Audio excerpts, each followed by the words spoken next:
In our introductory video about CCHMC's overall compensation philosophy and approach, we covered how we determined the job range for any job and the midpoint of that job range. This video focuses on an important compensation concept called Compa-ratio.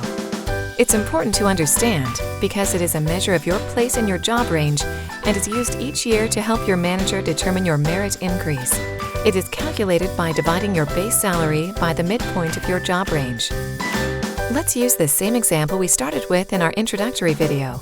We determined that job X has a job range from $16.13 to $26.88, and that the midpoint is $21.50. If you are paid at exactly the midpoint, $21.50 an hour, your Compa-ratio is 100% of the midpoint, which we express as 1.0. If you are paid 10% more than the midpoint, $23.65 an hour, your Compa-ratio is 110% of the midpoint, which we express as 1.1. If you are paid 10% less than the midpoint, $19.35 an hour, your Compa-ratio is 90% of the midpoint, which we express as 0.9.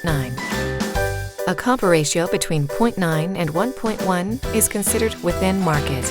This means you are paid in the range of our CCHMC market target for your position. A Compa-ratio below 0.9 is considered below market and is appropriate when you are still developing in the position. A Compa-ratio above 1.1 is considered above market and is appropriate when you have demonstrated strong job knowledge and contributions. So, how do you know what your Compa-ratio is? You can view it anytime using Employee Self-Service. Here's how.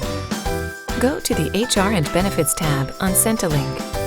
Click on Login to Employee Self-Service. Log in using your CCHMC username and password.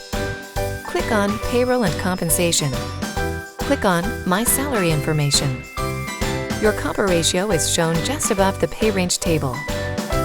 As we mentioned, Compa-ratio is important to understand because it is used each year to help your manager determine your merit increase. To learn more about merit increases and the part that Compa-ratio plays, be sure to check out the video in this series titled Paying for Performance.